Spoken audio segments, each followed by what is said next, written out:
kenapa Tuhan ini menciptakan surga dan neraka? Kan Tuhan udah tahu ketetapan siapa yang masuk neraka, siapa yang masuk surga. Kenapa diciptakan manusia ini dan diiming-imingi surga dan ditakut-takuti neraka?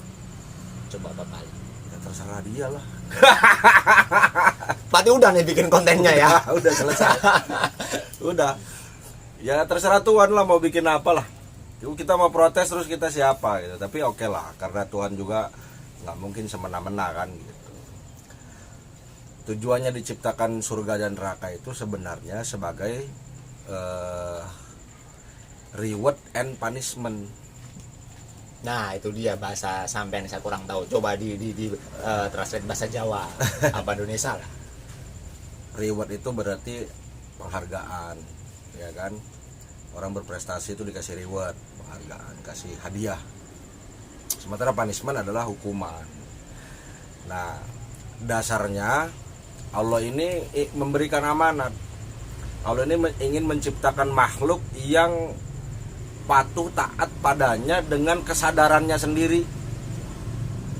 Tapi Allah kan udah tahu ya masuk surga siapa, yang masuk neraka siapa. Iya udah tahu, tapi kan pengen nguji aja. Oh berarti intinya ujian dong berarti. Iya ujian, diuji. Kan gini, di keterangannya itu ada, itu hadis sahih. Semua ruh itu dikumpulkan.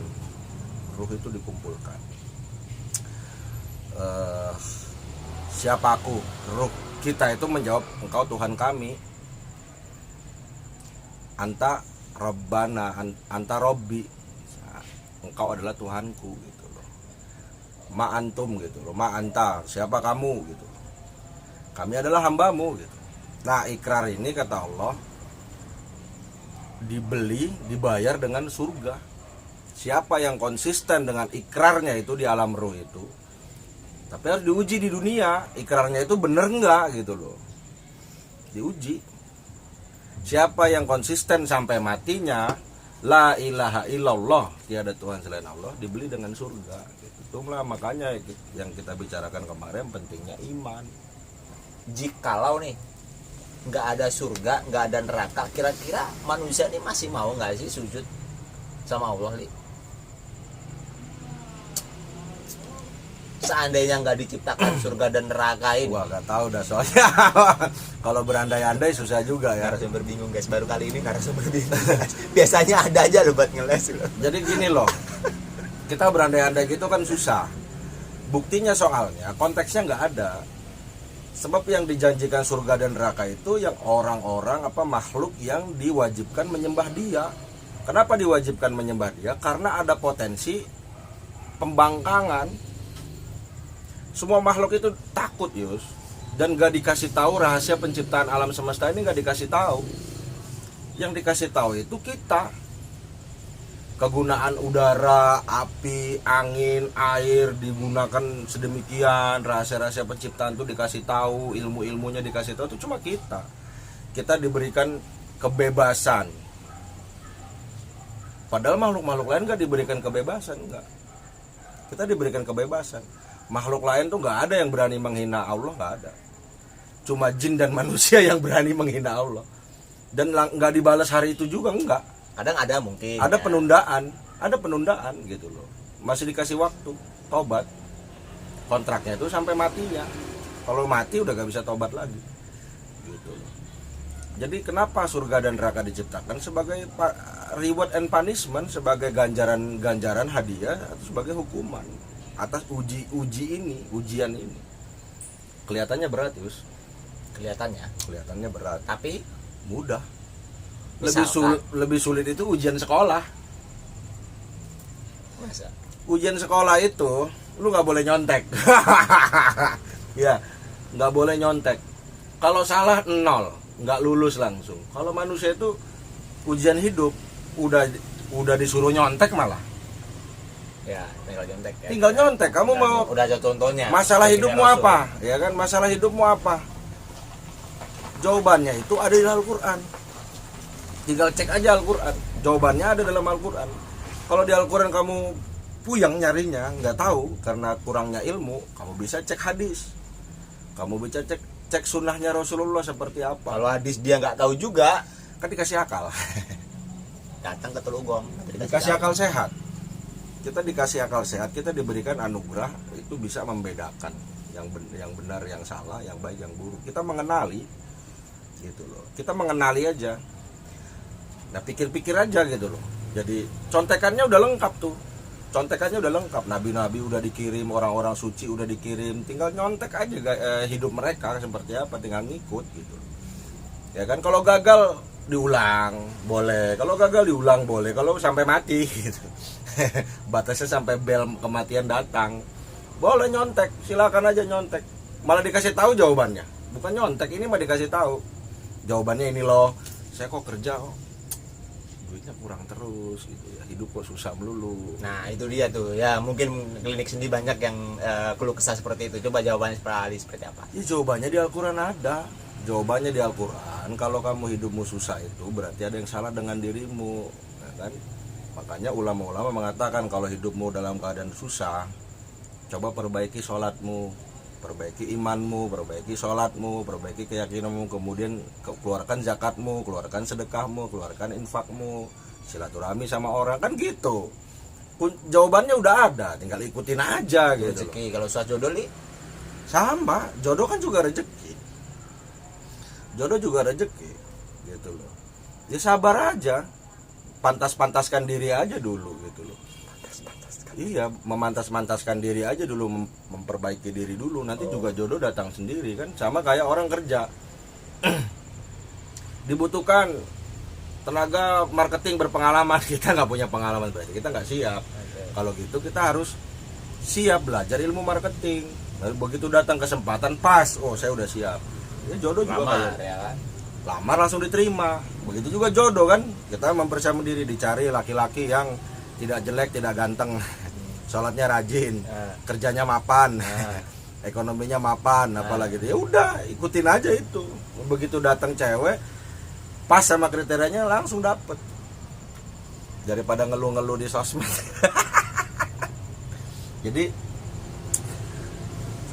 diciptakannya surga dan neraka itu karena adanya pemberian amanat dari Allah. Itu di surat Al-Ahzab ada disebutkan di ayat yang hampir terakhir. Allah itu nawarin ke makhluk-makhluknya yang lain, ke langit, ke bumi, ya kan, ke malaikat, ke gunung-gunung, ditawarin, semua makhluk ditawarin. Mau nggak menerima amanat dari Allah? Apa itu apa yang disebut amanat dalam Al-Quran? Pertama, dia jadi khalifah, jadi raja di bumi, ya, mewakili Allah di bumi.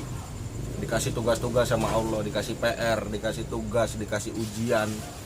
Barang siapa lulus, hadiahnya surga. Barang siapa tidak lulus, neraka. Manusia ini ngacung ya. Manusia ngacung, kita dulu zaman di alam ruh ngacung, siap ya Allah saya mau. Makanya kita disebut kamu ini nggak tahu apa yang kamu putuskan, kamu itu lalim dan bodoh katanya. Udah amanatnya berat, orang gunung aja yang segitu gede nggak berani. Kita yang kecil gini berani, coba bayangin gitu loh. Karena apa? Mereka tahu amanat ini berat, berat amanatnya. Allah berikan kebebasan. Lu mau patuh boleh, mau bangkang boleh, tapi ada resikonya.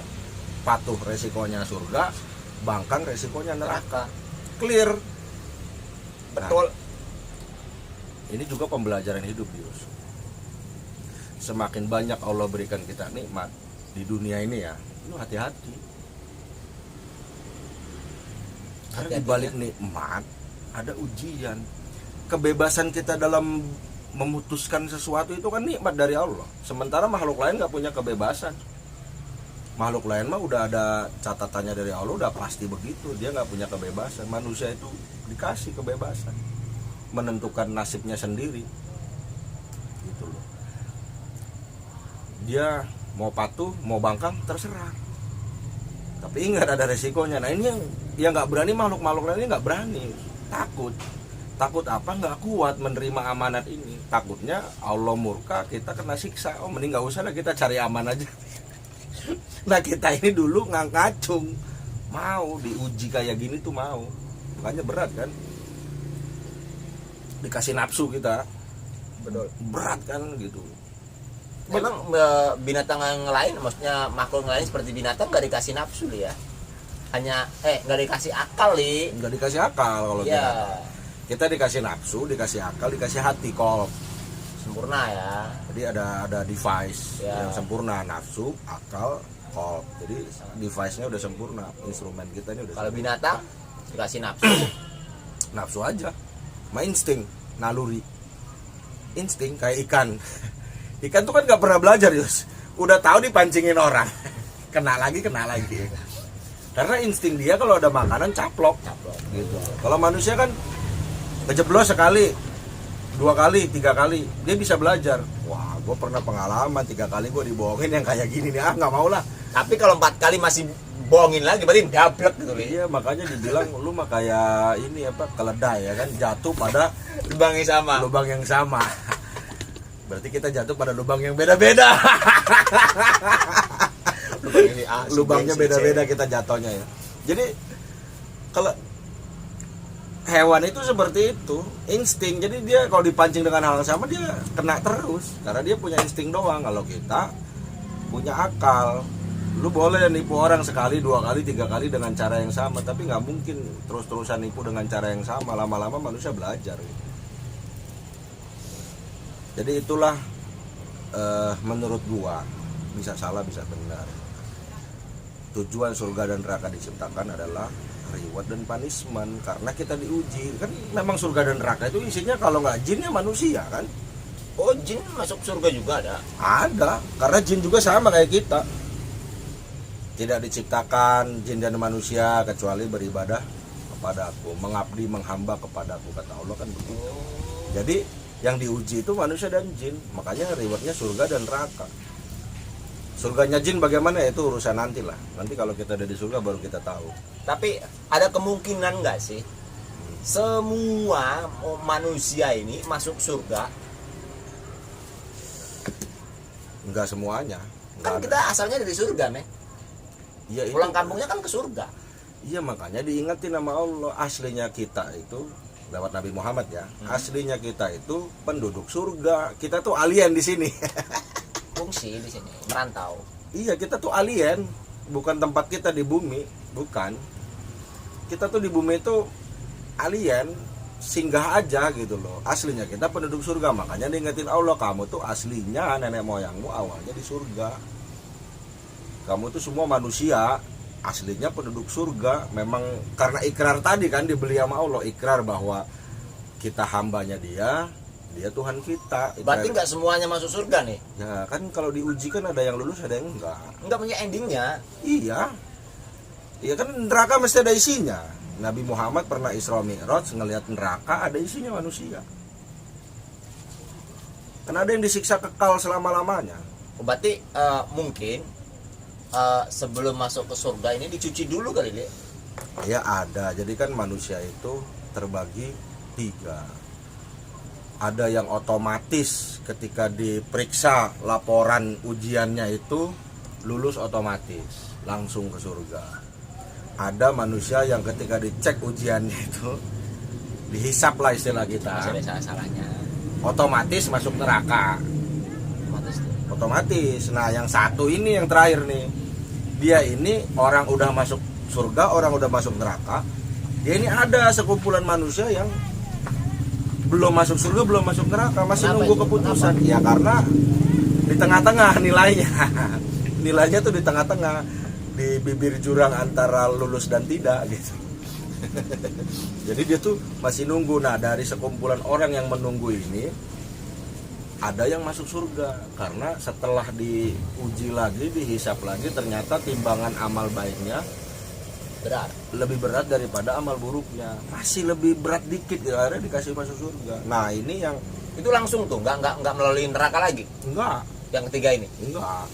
ada sebagian di kelompok yang ketiga ini yang ditimbang-timbang ternyata lebih berat amal buruknya ketimbang amal baiknya, terlalu sedikit amal baiknya gitu loh, masuk neraka dulu.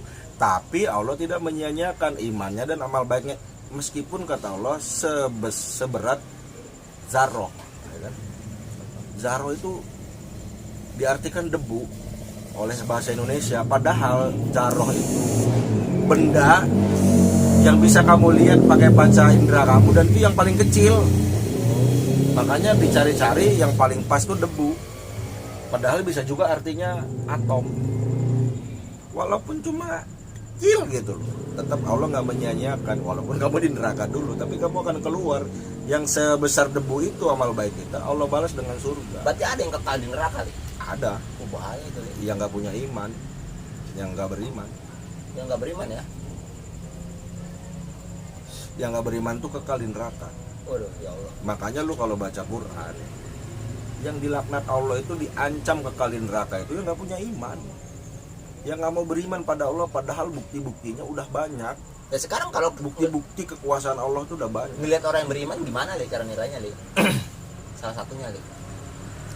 Ya salah satunya dia mengakui bahwa ada satu yang berkuasa, satu yang maha kuasa, satu yang menguasai ini semua, yang memiliki ini semua, yang wajib disembah, yang yang wajar dipatuhi gitu. Dan dia ngomong, kan setiap manusia setiap masa kan ada nabi-nabinya, Yus. Itu Islam semua, Yus. Nah, barang siapa yang beriman kepada Tuhan yang satu, kemudian dia berbuat baik kepada sesama, dia masuk surga. Nah, sekarang Islam era syariat Nabi Muhammad. Nah, contohnya Nabi Muhammad, lu harus ngikutin Nabi Muhammad. Nggak boleh nabi yang lain ya, karena nggak ada ya. Karena pertama nggak ada nabi yang lain, kedua ini udah Islam yang paling mutakhir, yang paling sempurna. Jadi dulu ada Islam, dulu di Tiongkok ada nggak sebelum zaman Nabi Muhammad Islam tuh? Ada. Di Eropa ada gak Islam sebelum era Nabi Muhammad? Ya ada, karena Allah pasti ngutus seorang nabi setiap bangsa, setiap zaman, setiap waktu. Hukumnya dua, menyembah Tuhan yang esa, berbuat baik pada sesama. Itulah Islam. Nah, di era Nabi Muhammad inilah Islam disempurnakan dengan hukum-hukum, karena kehidupan kita lebih kompleks kan, lebih kompleks. Nah, kita harus ngikutin itu, ngikutin Nabi Muhammad itu. Kalau kamu gak percaya Nabi Muhammad itu yang paling benar, ya diuji. Siapa yang ngomong Nabi Muhammad itu utusan Tuhan? Tuhan sendiri. Siapa itu? Allah. Kalau gak percaya, uji aja. Allah nantang kok. Nah, kalau yang nanya ujinya gimana? Lewat apa? Sedangkan udah nggak ada. Ya kan diuji. Misalnya begini, yang ngaku Tuhan itu siapa sih? Kita jangan menyembah Tuhan tuh katanya, oh ini Tuhan, terus kita ikut-ikutan. Jangan, karena itu pasti diminta pertanggungjawaban. Jadi jangan katanya, kita harus nguji sendiri. Yang pertama adalah paling fair adalah kita uji siapa sih yang ngaku dirinya Tuhan. Nah, itu yang kita uji. Waduh. Siapa? Guys. Jadi mobil itu Tuhan, motor itu Tuhan. Kata siapa? Ya kita uji. Motor kalau gak ada bensinnya jalan nggak? Enggak. Berarti bukan Tuhan ya. Masa Tuhan mogok? Iya kan? Ya betul. Masa Tuhan mogok? Nggak mungkin gitu. Apalagi cek aja gitu loh, kayak Nabi Ibrahim lihat matahari begitu tenggelam, tidak mungkin Tuhan saya tenggelam. Lihat bulan, ini Tuhan kali ini, begitu dia tenggelam, tidak mungkin Tuhan saya tenggelam. Jadi ada kriteria-kriteria, standar-standar diuji gitu loh. Nah, sekarang cari yang mengklaim dirinya Tuhan itu siapa. Bahkan Nabi Ibrahim aja setelah dikasih tahu, saya di Tuhan, kata Allah, aku ini Tuhanmu, Nabi Ibrahim masih nguji loh. Ngujinya bagaimana engkau membangkitkan orang yang sudah mati, malah udah jadi tulang belulang, udah menjadi tanah gitu. Nah, kata Allah, ya udah, kamu ambil burung, kamu potong-potong, kamu pisah-pisahin, nanti kamu panggil burung itu, datang itu burungnya, bentuknya utuh lagi. Nabi Ibrahim kaget, oh begini caranya. Nah, kata Allah, ya begitu caraku membangkitkan, aku tinggal manggil aja, kun fayakun, semua datang. Woi, lengkap guys. Jadi gimana lo? Itulah Jelas gak lo? cara Nabi Ibrahim menguji Tuhan yang benar itu kayak apa gitu. Nah, kita juga harus begitu. Karena apa? Ini yang paling penting, jangan sampai kita menyembah Tuhan yang palsu. Jangan yang KW. Karena itu berbahaya. Makanya kita mati jangan bawa dosa Syirik. ini, Ya. dosa syirik, menyembah Bahaya. Tuhan yang salah. Dosa-dosa yang lain aja lah, jangan syirik, bahaya men, nggak ada diampuni men. Jadi mati kita bawa dosa syirik, wah itu gak diampuni. Kalau bawa dosa yang lain tuh masih ada pengampunannya, penghapusannya. Tapi bawa dosa ini, menyembah Tuhan yang salah, itu bahaya. Makanya kita harus uji. Kalau Anda sudah yakin ya udah, tinggal nanti kita ketika kita berhadapan sama Tuhan, kita resiko tanggung masing-masing lah gitu. Oke, tadi itu penjelasan dari Bapak Ali Muhammad. Kita seperti biasa segmen terakhir kita mendengarkan penjelasan dari beliau untuk di segmen surga dan neraka ini. Silakan Bapak Ali. Ya, surga dan neraka juga makhluk Allah. Surga dan neraka diciptakan karena kita sedang diuji. Hanya ada dua makhluk yang diuji, jin dan manusia. Lain makhluk tidak. Hanya jin manusia yang diuji. Anda mau taat atau mau membangkang kepada Tuhan, mau mengakui Tuhan atau tidak. Itulah fungsinya surga dan neraka, sebagai hadiah atau hukuman. Karena kita diberikan kebebasan untuk memilih mau taat atau mau membangkang. Siapa-siapa yang taat kepada Tuhan, hadiahnya surga. Siapa-siapa yang membangkang perintah Tuhan, hadiahnya neraka. Dan neraka juga penting nih, Yus. Barang siapa manusia berpikir dia mampu lolos dari hukuman dunia, nanti dulu ada neraka. Lu gak bisa lolos, gak bisa lu berbuat semena-mena di dunia terus lu berpikir lu bisa lolos dari hukuman.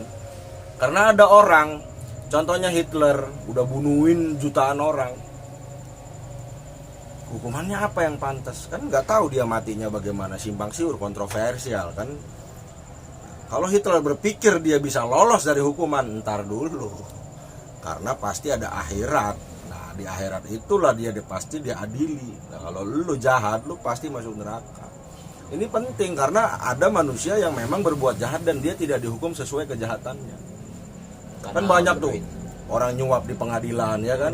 Betul. Nyuap padahal dia salah, ternyata dia lolos dari hukuman. Nah, fungsinya neraka itu ngasih tahu ke manusia, lu jangan berpikir seperti itu karena pasti lu menerima akibat yang lu buat. Pasti lu menuai apa yang sudah lu tanam gitu. Kalau lu tanam keburukan, pasti lu panen keburukan. Nggak mungkin enggak. Nah, itulah hikmahnya adanya neraka. Neraka itu ada fungsinya juga. Oke, Kira-kira guys, seperti itu. seperti itu tadi. Kalau dari saya, jikalau Tuhan tidak menciptakan surga dan neraka, saya anggap Tuhan itu tidak adil. Karena apa? Di dunia ini banyak ketidakadilan. Setelah saya pelajari adanya surga dan neraka, Ya, bentuk keadilan Allah. itu bentuk dari keadilan Allah yang maha besar dan maha perkasa. Oke guys, sampai jumpa di segmen berikutnya. Silakan. Bye.